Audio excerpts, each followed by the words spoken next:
Gene Belcher. To tickle the iron. A ding, a dong, a ding dong ding. He doesn't need his music to justify him.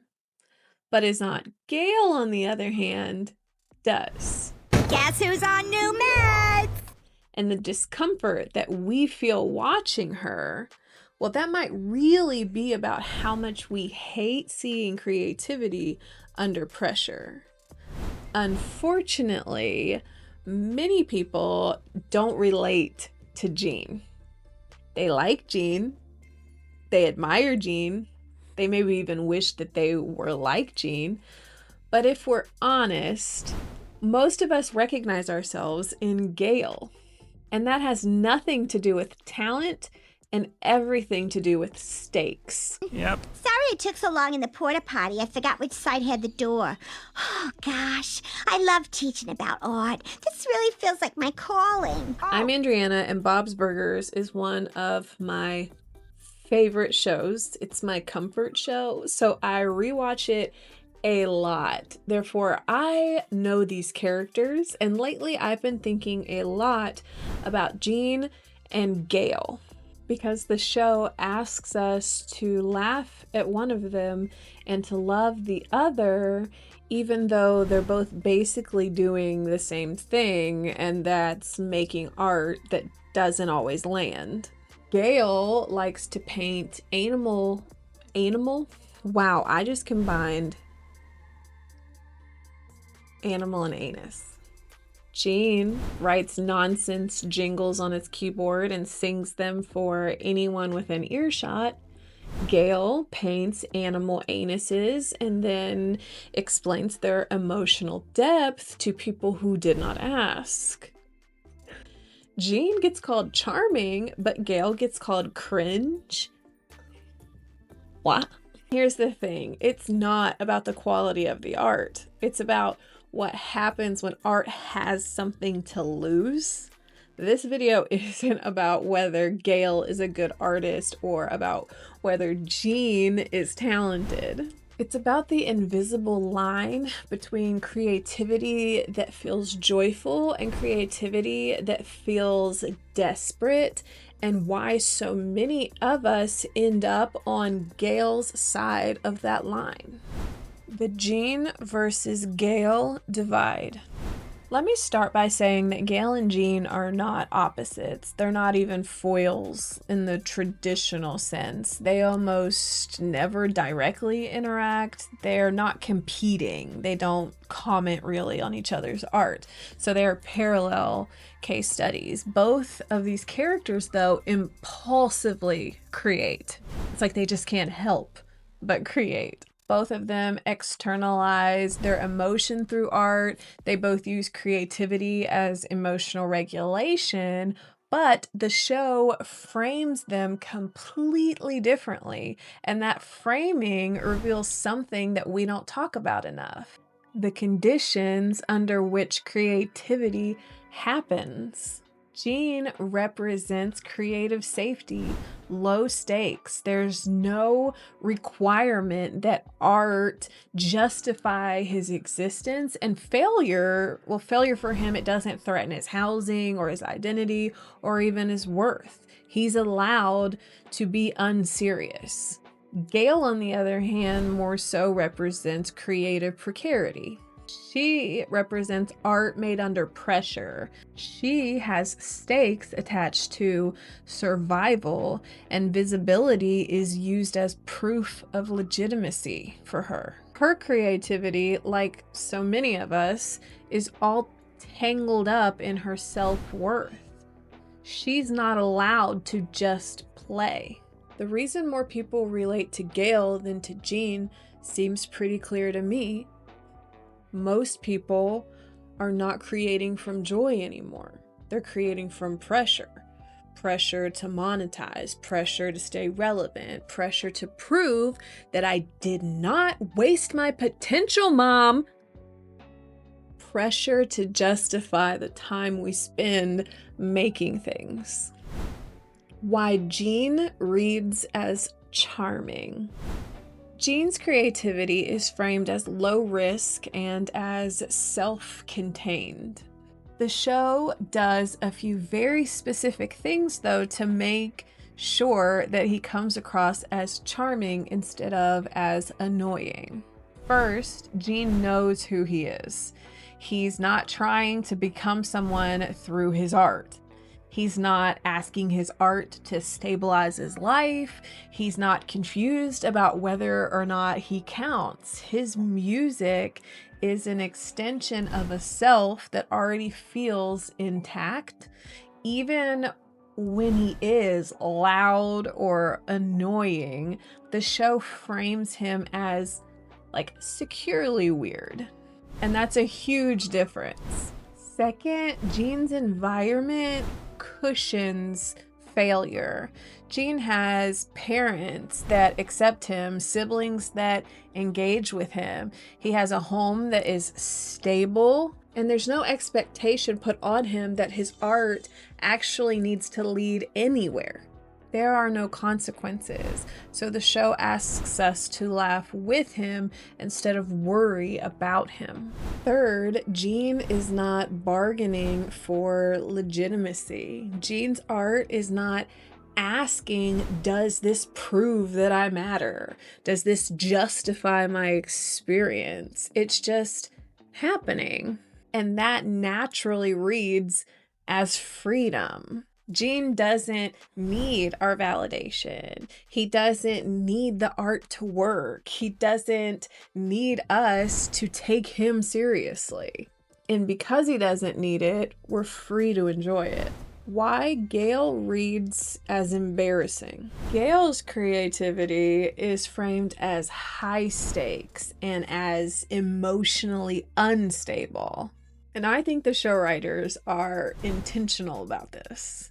So first, Gayle does not feel anchored in herself. She's constantly reinventing. She latches on to identities. Like, she needs external validation just to feel real. Her art is not an extension of a stable self, like I mentioned before. It's a bid for stability, and that alone raises the tension. Second, Gayle's environment amplifies this feeling of desperation. Guess who's on New Meds? The show surrounds her with all of these visual and narrative cues of precarity. She's got this depressing apartment. She seems financially unstable. She's like reliant on Bob and Linda. She has no long-term life momentum of any kind. So when she makes art, it doesn't feel playful. It feels like, please let this be something. And that pressure leaks into every scene in which her art is relevant. Third, Gayle's art is framed as needing to count. The show consistently frames Gayle's art as something that she wants to be taken seriously. She wants it to validate her. She hopes that this is going to be the thing that's going to fix or going to elevate her life. So when it fails, or when it's just not very good, the audience is not invited in to just shrug. We're invited to wince. It's uncomfy because it's not just about art now. It's about a person who is obviously asking for legitimacy and not getting it. The show uses Gayle to create discomfort on purpose. She's not written to be aspirational. She's written to expose something. The joke isn't, hey, Gayle's bad at art, haha. The joke is, what do we do when someone needs their creativity to save them? The answer, uncomfortably, is we laugh, or we recoil, or we distance ourselves. What changes when creativity has stakes? I do want to make it clear that I'm not implying that Gene and Gayle are ages, but that they are conditions under which creativity happens. And those conditions can exist at any point in life. This isn't about young people having permission and older people losing it. Plenty of young people create under pressure, and plenty of older people create from joy. So this isn't a straight Gene to Gayle life path. Don't worry, that's not what I'm saying. People move between states. Joy reappears, permission re-enters, pressure eases and tightens. But here's what I think is true. We've built a culture where creative joy is treated as optional, but creative output is mandatory. And the moment that art becomes mandatory, well, everything shifts. Now confidence is moralized, and things like struggle or insecurity are viewed as embarrassing. And people like Gayle stop being mirrors and they start being warnings. We like Gene because Gene's art asks nothing of us. Gayle's art asks us to matter, and I believe that is what makes people so uncomfortable. The invisible pressure most of us live under. A lot of people making art today are failing, not because they're untalented, but because they're exhausted. They're creating under a system that demands output, relevance, and optimism all at the same time. Gene feels aspirational and Gayle feels recognizable. And the tragedy isn't that Gayle makes bad art, it's that we taught her that art had to save her. Both characters make art to survive, but only one of them gets to do it without consequences. Why this matters beyond Bob's Burgers. The audience doesn't cringe because Gayle's art is bad. They cringe because her neediness is so visible, and because we live in a culture that has learned to be really uncomfortable with any visible displays of neediness. I'm not trying to defend the rich. Trust me, literally eat them. I'm also not trying to say that artists with visibility have it harder than anyone else. I'm just naming a systemic pressure that trickles down. Because the truth is, knowing a celebrity's name does not equal unlimited freedom. Financial stability does not equal creative safety.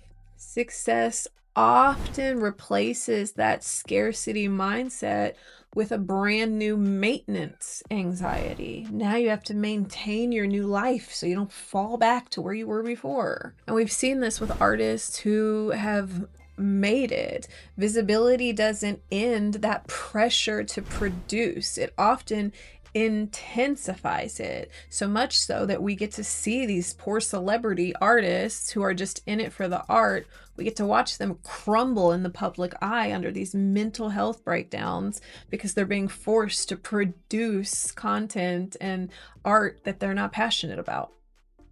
This isn't a celebrity problem, though. It's a late capitalism problem. Reclaiming creative safety. So what do we do with this? I think the first step is just naming it. Naming that creativity under pressure feels different. Naming that discomfort that we feel watching Gayle isn't about her. Well, it's not just about her. It's also about us, and it's about how much we've internalized the idea that art has to justify itself, that rest has to be earned, that joy is a luxury, and that if you're struggling, it's probably your fault. But here is what I want you to take away from this. If you feel more like a Gayle than a Gene right now, that doesn't mean that you're broken, and it doesn't mean that you're untalented.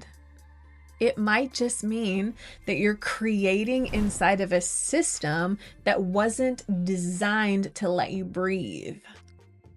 And recognizing that is the first step towards building something different. You weren't imagining it. The pressure is real, and you're allowed to name it. If this video resonated with you, if you found yourself nodding along or realizing something that you hadn't quite put into words before, then I'd love it if you would subscribe. This channel is a space where we slow down long enough to actually think about the culture that we grew up in and the systems that we're living under, and also the patterns that we've internalized without even so much as realizing it. I make videos like this every week, sometimes about pop culture, sometimes about nostalgia, sometimes about the invisible rules that we've been following without permission.